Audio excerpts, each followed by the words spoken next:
I've taken 8 showers and I still feel soiled. I'm sorry, that's because we're watching this episode? Right, that's just a teaser for today's episode. Gotcha. Hey guys, this is the 4th episode of the ARKHAM Sessions. I am joined by my co-host, Brian Ward. Hey everybody. My name is Dr. Andrea Letamendi. Welcome to our 4th episode of the ARKHAM Sessions. We're returning to the Joker. That's right. Taking a look at the episode The Last Laugh. It was the 4th production episode, but aired 15th. I'm confused. So this was the 15th episode to air. But Yeah. It's the 4th episode in this DVD box set series that we have. Correct, because it aired in September. It was September 22nd, 1992, but it was the 4th episode produced. So a lot of times you have a tendency to bump up what you think is your better episodes to the front, depending on how strong you think the episodes are.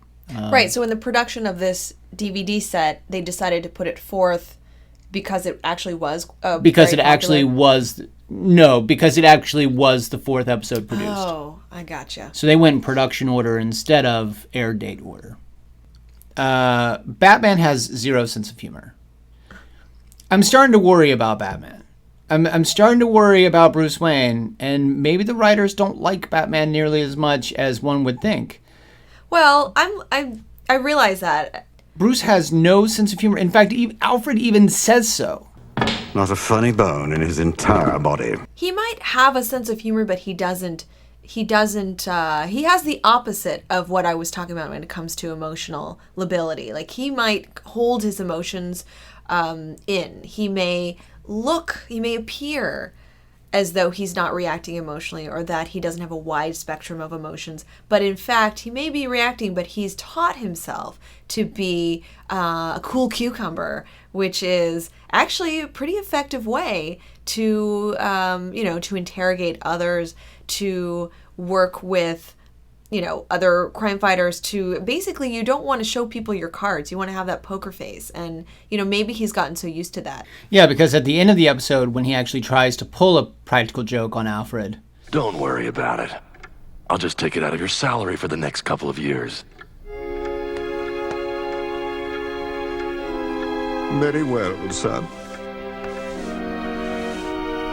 Alfred.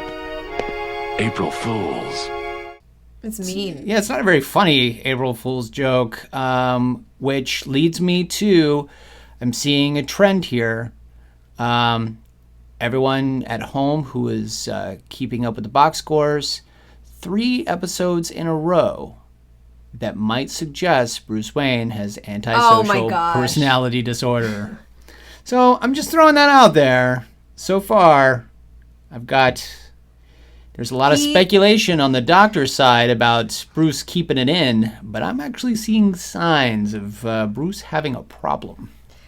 He has to do his job, and part of his job is to not let his color show. He has to be somewhat, lacking emotions. He has to do this, at least to give the impression that he's not impacted or affected. Because the last thing he wants to do is to show villains how they can get to him.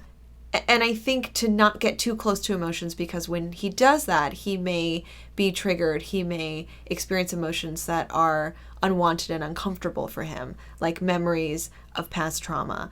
And I think it gets to certainly not a lack of ability or an inability to empathize with others, but perhaps a deficit. Like, he's not as good at this as other people. That's my cue. This episode of The Last Laugh, even though it features the Joker, doesn't really tell us much more about him.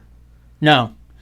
It does in a way. It tells us that we may have been either wrong when we first took a look at the Joker in Christmas with the Joker, by thinking that he loved Batman, loved his family, wanted nothing but to be with his family, was murderous, but wasn't necessarily his end game. This episode is a little different in that regard. The Joker starts out with a heist. He brings a trash barge into Gotham City. The trash barge smells as bad as always, but this time might be a bit lethal. We see our first real sign of the Joker venom. And as it sweeps through the citizens of Gotham, they begin laughing uncontrollably and collapse. And everyone is affected by this. Well, most people are affected by this, including Alfred. Right. There's a scene where Alfred is up in the library breaking pots and vases, and essentially he's been impacted by this. Just a little spring cleaning, sir. So the Joker is incapacitating people in Gotham City in order to rob them of their riches and things like that. We see scuba divers going down and collecting jewels and stuff from. This is more of a classic, and to me, this is kind of that kind of action-packed. The villain with his henchmen just trying to get gold, to get gold bars and sacks of money. And interestingly, the Batman is working solo. He's single-handedly trying to take down this group of villains, with, of course, the Joker being the mastermind. And there's not a lot of dialogue. There's certainly not a lot of interaction until the very end between the Joker and Batman. And what I think is, for me, what the big, I guess, the featured character is the music. There is this ongoing song that plays throughout the whole episode that's a little bit different than previous episodes.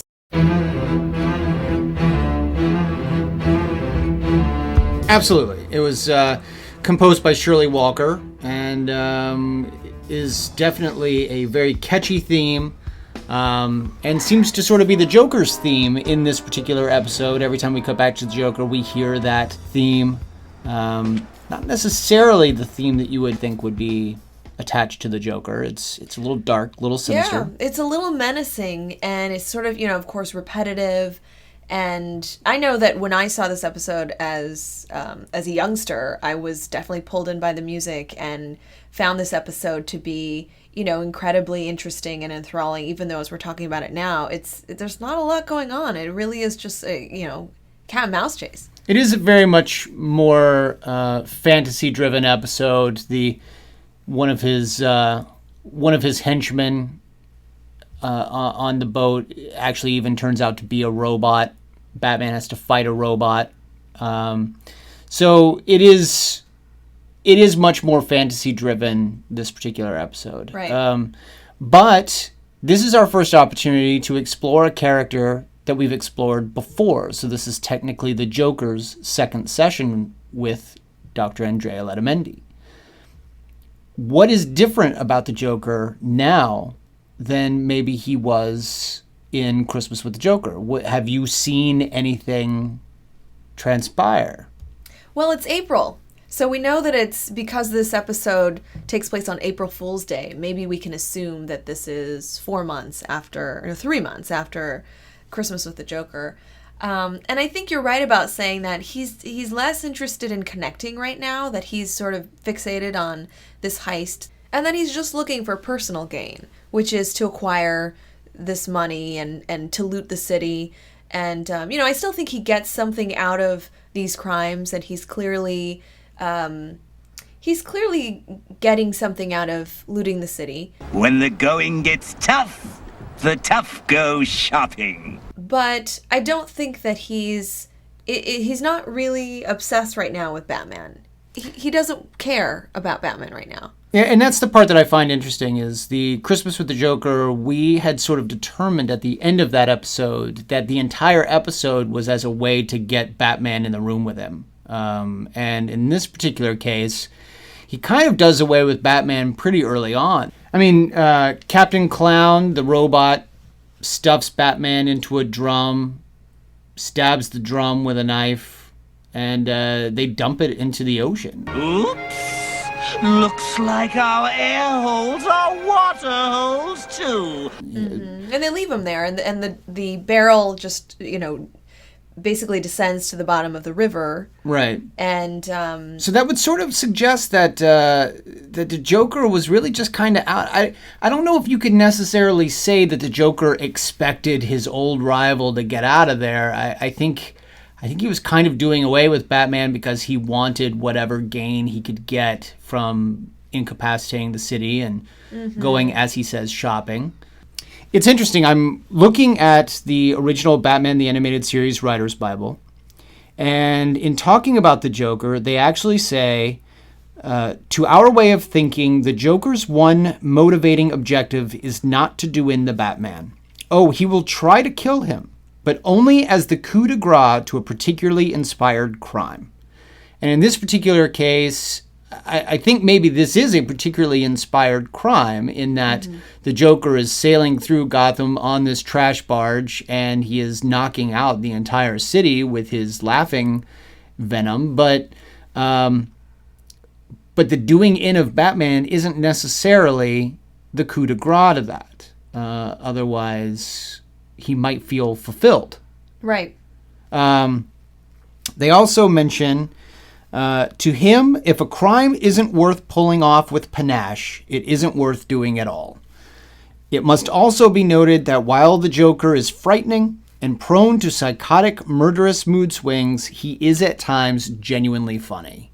I think maybe this episode leans more toward the former in that statement than the latter. He does make several jokes, but even his own henchmen on the barge sort of roll their eyes when he jokes. This one seems to be more of a murderous Joker than an actual jovial Joker that we may have seen in Christmas with the Joker. Right. He still has these one-liners and these sort of quips that are, they're horrible jokes, but for the Joker, they're consistent with his personality. But you're right. My understanding is that this laughing gas or this Joker gas ultimately will kill these citizens of Gotham City. Is that the understanding you have? Yes. Right. So in the beginning of this episode, Bruce Wayne is showering and hears on the radio that initial reports indicate that hundreds of Gothamites have inexplicably begun acting like total laughing fools. And you're right. At some point, with prolonged exposure to this gas, the result will be permanent insanity. Now, there's no such thing as permanent insanity because insanity is a legal term.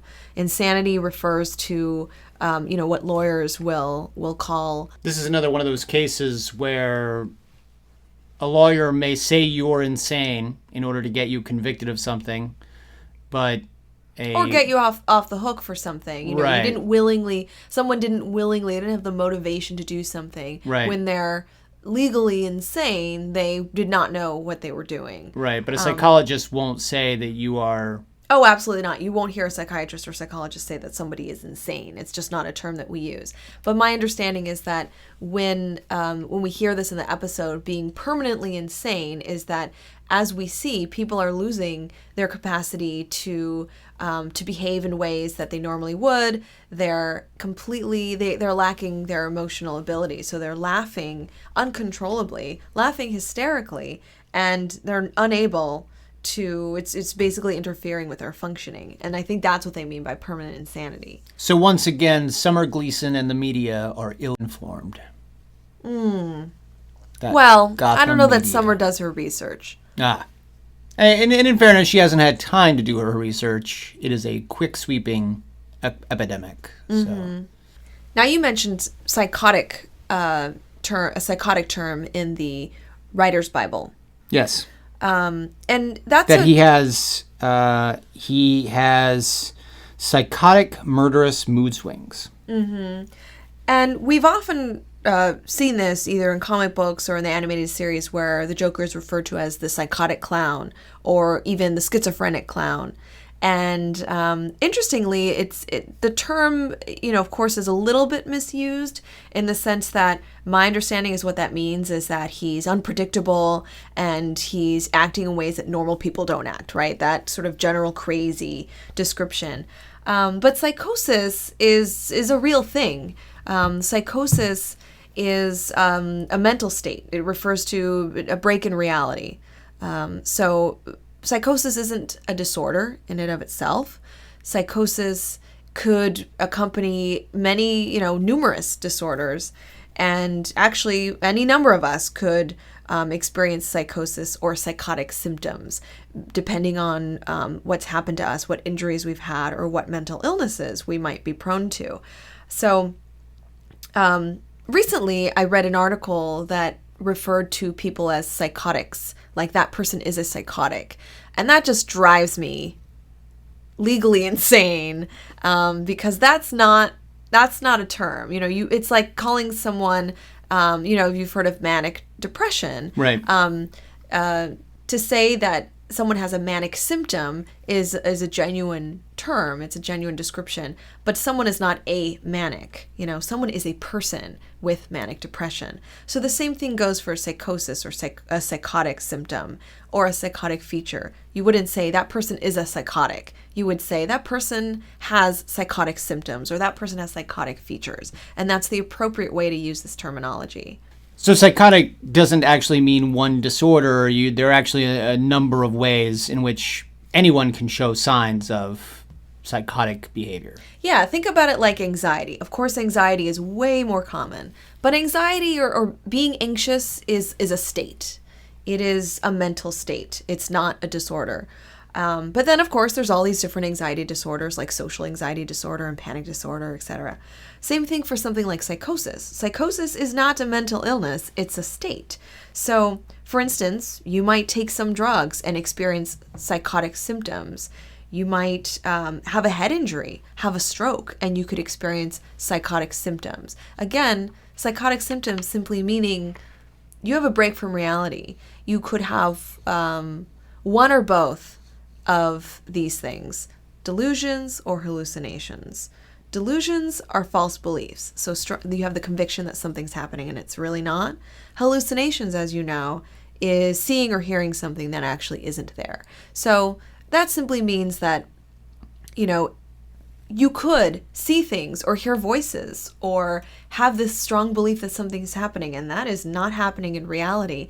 And those are psychotic features or psychotic symptoms. That doesn't mean that you have schizophrenia. That doesn't mean that you have a delusional disorder. It simply means that that's your mental state. And further information needs to be gathered about you to figure out, what's causing, what are the factors that are causing those psychotic symptoms.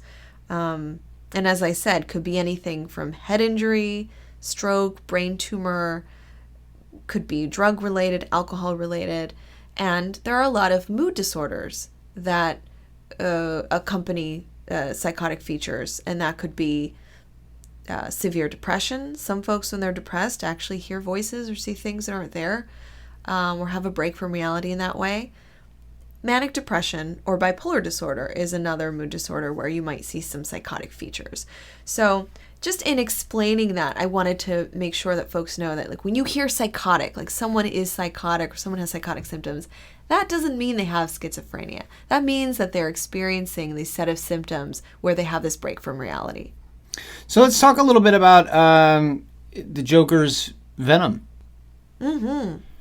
This is a toxin that is much like the Scarecrow's toxin, something that is a work of fiction. Right. Luckily. I mean, we do know of things like laughing gas, which rarely ever, causes uncontrollable laughter.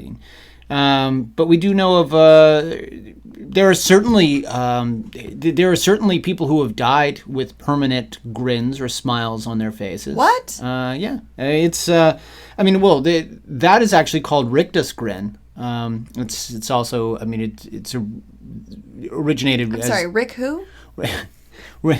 You've been rictus grin ruled. It's rictus grin. It's Rhizus sardonicus. But it's a condition that's essentially your muscles spasm. It places your face into a permanent smile. But it's certainly not instantaneous the way that the Joker's gas works. Other things actually can cause rictus grin. Tetanus, strychnine poisoning will do it. In fact, there's a story called the Sign of the Four. That's a old Sherlock Holmes story where Watson actually uses that to eventually come to the determination that the victim was killed with strychnine poisoning. So, I mean, this poisoning essentially impacts the neurotransmitters in someone's brain. Absolutely. Those neurotransmitters are the ones responsible for controlling muscle movement. And it sounds like what that does is it creates this permanent locking of the muscles, specifically in the face. Yes. But I'm not hearing that there's laughter involved with this. Yeah, I can't think of anything that would actually, if you were to create a gas that could, like an aerosol for strychnine, or a way to create some sort of gas that could give you tetanus, you would have to figure out a very creative way to work in the laughter. I mean, there are diseases that are partially symptoms can be uncontrollable, spontaneous uncontrollable laughter. I mean, there's the old disease kuru. Kuhu? Kuru, which actually it's probably most famous as having been people found it in Papua New Guinea, mid 20th century, I believe, and but a lot of people think that may have been as a result of cannibalism throughout these tribes in Papua New Guinea. A lot of people think that it started with cannibalism, but possibly that someone may have eaten another person who had another disease. So it's not something that is necessarily something that you could weaponize, Right. And even still, it's not going to kill you instantaneously. Well, finding that is actually very rare, as far as seeing someone with incontrollable laughter or inappropriate laughter. But it does happen. In my practice, oftentimes when we would do assessments and evaluations for folks that have had brain injuries or strokes or any kind of head trauma, we would run tests to ensure that folks were reacting with appropriate emotional states. And sometimes you will encounter a patient who will react with inappropriate emotions. So that there are some neurocognitive conditions where this is more common, but we'd see folks who, would have laughter, for instance, when they hear something sad, or the opposite, something is particularly funny and they have uncontrollable crying spells. So that emotional ability, that certainly is something that happens. It's certainly a phenomenon. And in 2009, researchers actually found a plant that they believe caused rictus granus, water dropwort, which is a neurotoxic plant that was actually used for ritual killings, primarily of the elderly, in pre-Roman Sardinia. So maybe the Joker could hook up with Poison Ivy. She could procure this plant and, give him the toxin to use, and then he could create this gas from it. And that might be a more realistic and way to do this. It might also explain why our next villain is in fact Poison Ivy. Oh. I know. Like a little segue there. Yeah. All right. So with that, check us out next week for episode 5, where we'll visit with Poison Ivy. As always, I'm Brian Ward, along with co-host Dr. Andrea Letamendi. The hysterical lunatic. We'll talk about that one at another time. Wishing you guys a good week, and we will see you for next week's The ARKHAM Sessions.